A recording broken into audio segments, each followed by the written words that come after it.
প্রকৃত ভগ্নাংশ হচ্ছে যেখানে হর থেকে লব বড় হবে, অর্থাৎ আমরা লিখতে পারি 10/7। অপ্রকৃত ভগ্নাংশ ভগ্নাংশ হচ্ছে যেখানে লব হর থেকে বড় হবে, আমরা লিখতে পারি 7/10।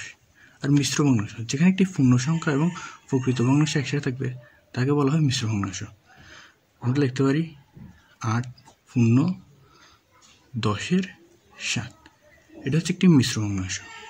এখানে আমরা যদি মিশ্র ভগ্নাংশ থেকে অপ্রকৃত ভগ্নাংশে নিয়ে যেতে চাই তখন আমরা পূর্ণ সংখ্যা দিয়ে হরকে গুণ করব এবং গুণফলের সাথে লবকে যোগ করে লবের জায়গায় বসিয়ে দিব। এই মিশ্র ভগ্নাংশটিকে যদি এখন আমরা অপ্রকৃত ভগ্নাংশে রূপান্তর করি, এর ফলাফল হবে তাহলে 8-এর সাথে 10 গুণ সমান 80 এবং 80-র সাথে 7 যোগ সমান হবে 87 এবং হরের জায়গায় হরই সেম থেকে যাবে 10। এটা হচ্ছে অপ্রকৃত ভগ্নাংশ